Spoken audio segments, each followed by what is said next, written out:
Waalaikumsalam. Selamat siang. Siang. Gimana nih kabarnya? Alhamdulillah, luar biasa. Allah. Wah, Masya Allah, sangat semangat sekali ya. Sebelum sesi konseling ini dimulai, perkenalkan, nama saya Ulfa Turahma, panggil saja saya Ulfa atau senyamannya Ade aja. Sebelumnya saya mau menjelaskan tentang adanya asas kerahasiaan dan asas keterbukaan di dalam sesi konseling ini. Jadi ada asas konseling, mau ditutup skip ya, lanjut deh. Jadi dalam sesi konseling ada yang dinamakan dengan asas kerahasiaan. Apapun data informasi yang nanti saya akan tanyakan dan adik berikan kepada saya, itu akan terjaga dengan baik dan insya Allah tidak akan bocor kemanapun. Lalu asas keterbukaan. Jadi di dalam asas keterbukaan ini ada bebas terbuka, mau cerita atau apapun itu di sini terbuka nih. Nanti saya mendengarkan dengan baik. Ada nih di mondok di sini dari kapan? Dari waktu maba 2022.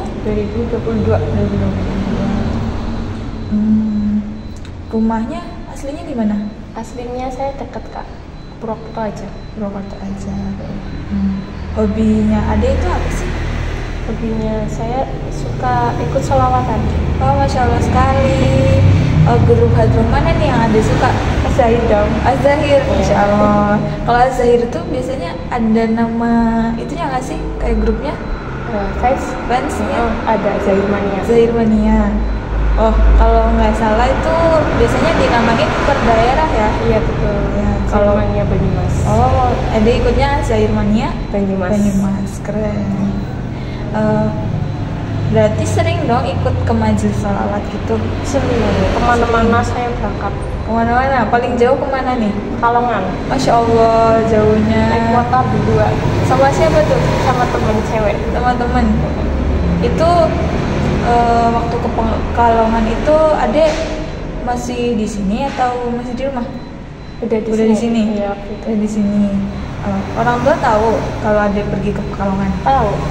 Di sini. Alhamdulillah. Boleh diceritain nggak sih kenapa Ade bisa suka sama sholawatan sampai kemana-mana gitu, ikut ke majelisan? Kalau kata orang kan sholawat bisa di rumah, bisa dengerin YouTube atau apapun itu.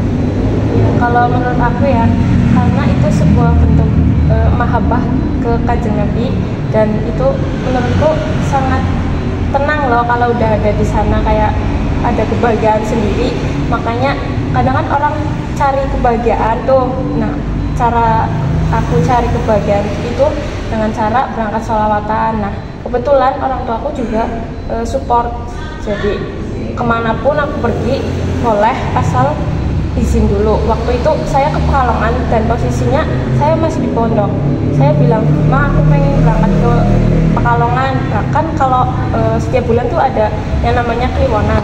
Jadi rutinan setiap malam Jumat Kliwon sama hari Jumat Kliwonnya. Kalau malam Jumat Kliwonnya tuh sama Az-Zahir dan Jumat Kliwonnya tuh sama Lutfi. Nah, sama ibuku tuh dibolehin asal aku tanggung jawab sama konsekuensi yang ada di pondok. Misal kalau kabur itu aku taziran, nulis 1 juz, terus kayak piket 1 minggu. Lalu waktu itu karena udah sering kabur, akhirnya keamanan nambahin tazirannya aku dengan cara membaca Al-Quran berdiri di depan dalam. Jadi waktu ke Pekalongan itu Ade posisinya masih di sini dan tidak mendapatkan izin ya? Iya. Itu kayak dari pihak keamanannya tuh gimana? Kayak nanggepin gimana ya? Waktu itu pernah izin dulu apa enggak? Atau langsung pergi dari pondok buat berangkat? Ya karena kayak misal aku kemarin baru pulang, nah terus ternyata ada jadwal sholawatan, jadi belum 1 bulan tuh kan belum boleh pulang kalau belum 1 bulan. Jadi aku tuh nekat loh buat itu. Nah, tanggapan keamanannya pertamanya emang ngomongin bener-bener kayak gitu. Terus terakhir waktu aku dihukum kemarin, yang paling aku ingat itu kata-katanya apa ya, sesuatu hal baik tidak selalu datang dari tempat yang baik katanya. Tapi gimana ya, aku udah gimana sih kalau nggak berangkat ke sana tuh rasanya kayak ada nggak tenang kan, kayak ada yang kurang, kayak uring-uringan terus tiap hari, kayak lihat storynya teman-teman pada berangkat, aku nggak berangkat, kayak sedih rasanya kayak gitu loh. Sebenarnya Masya Allah banget ya, sering datang ke masjidan, terus suka azahir. Sebenarnya kakak juga suka sama azahir, terus salawatan, sering juga datang. Tapi di sisi lain perilaku kamu yang sering dikatakan kabur ya, itu tidak baik. Jadi mungkin kalau misal bisa diomongin baik-baik sama keamanan, misal izin perpulangan depannya buat diambil, itu bisa nggak sih? Kalau itu aku belum tahu Kak, soalnya belum pernah coba. Dan kalau mau ngomong tuh ada dikit takut deh kayaknya. Ada takut keamanan. Berarti emang keamanan di sini tuh ditakutin? Iya, lumayan sih. Agak ketat juga. Kalau tadi kan konsekuensinya banyak nih, kamu dengan sukarela gitu apa menjalani konsekuensi yang kamu dapat? Iya, karena saya sudah sudah tahu akan konsekuensi yang saya dapatkan. Konsekuensi yang paling berat dan paling yang kamu hindari itu apa sih? Sebenarnya untuk saya sendiri tuh tipe orang yang kalau nulis Arab tuh lapat loh. Jadi waktu itu suruh nulis Quran 1 juz dan waktunya itu 1 kali 24 jam. Jadi seringnya saya malamnya tuh nggak tidur buat ngerjain tahzilan itu, karena kalau misal lebih jam yang ditentukan buat ngumpulin tuh biasanya tahzilannya ditambahin lagi gitu. Kalau masalah kan sih it's okay ya, setiap hari nggak apa-apa aku, karena ikut bantuin komplek juga buat bersihin komplek, karena ya ada manfaatnya juga sih. Lalu aku pernah itu loh dikasih tahzilan buat tiket liburan. Nah itu tuh aku udah 2 kali dapat tiket liburan dalam waktu hari besar loh. Pertama hari Idul Fitri, yang kedua hari Idul Adha. Bayangin aku lagi Idul Fitri suruh tiket di sini, suruh jaga dalam. Posisinya tuh di dalam cuma ada aku sama Mbak Wilda. Nah yang tiket kedua tuh yang pas Idul Adha. Nah waktu Idul Adha itu emang didahului sama Umi kan masak untuk anak-anak yang nggak pulang ke rumah gitu loh. Jadi masaknya tuh porsi besar kayak gitu. Capek banget. Tapi di hari itu kamu langsung pulang atau masih nginep di sini? Waktu habis untuk acara kan Idul Adha, kamu di sini sampai sore atau nginep lagi? Kan paginya tuh berangkat, nah sampai besok lagi loh. Jadinya malamnya di sini, terus pulangnya besok lagi. Pas jam berangkatnya aku, misal jam 7 aku berangkat ke sini, berarti aku pulang ke rumah jam 7 besoknya lagi. Kalau kamu dapat jatah tiket di hari besar itu, perasaan kamu gimana sih? Waktu itu sih, waktu Idul Fitri, kebetulan keamanan ngasih sedikit keringanan ya, boleh datang pukul 12:30 atau jam 1 lah setelah duhur gitu. Harusnya kan datang jam 8 pagi, tapi aku dibolehin datang jam 1. Nah kebetulan menurutnya aku tuh orang tua aku juga bilang terus nggak apa-apa Mbak, dijalanin aja, lagian juga di dalam bantuin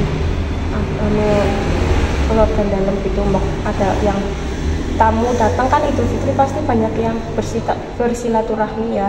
Nah posisinya mesti nggak ada santri, jadinya aku ikut bantuin nyuguhin teh kayak gitu ya, terus jaga dalam mbak ada tamu, terus pas abah tindakan kata gitu. Nah terus menurutnya aku tuh ada sedikit hal yang beda gitu loh. Jadi ternyata bermanfaat menurutnya aku. Karena bisa dekat sama Umi. Ternyata Umi pernah dawuhi ke aku kayak ngasih perintah langsung, dan bisa disebut namanya tuh kayak suatu kebanggaan sendiri kayak gitu menurutnya aku. Waktu pas suruh masak juga bareng-bareng sama mbak-mbak itu loh, pengurus, sama mbak pengurus juga kan banyak yang kalau pas Idul Adha tuh banyak pengurus yang nggak pulang, jadinya tuh bisa kayak kenal sama mbak pengurus yang tadinya nggak tahu, cuma sebatas oh ini mbak ini ternyata asik juga orangnya waktu bareng masak di sini tuh. Insya Allah ya. Kalau tanggapan kamu buat sholawat kan bisa ikutan di live ya, itu gimana sih? Menurut kamu mending ikut langsung atau apa-apa deh karena aku di pondok jadinya aku lihat di live aja ya? Kalau menurutnya aku tuh beda rasanya. Kalau misal di live itu kan bisa sambil rebahan kayak gitu ya, bisa sambil ngapain. Tapi kalau langsung itu kan bersama kayak teman-teman, ngerasain sholawatan bareng-bareng, lihat habibnya, lihat itunya gitu.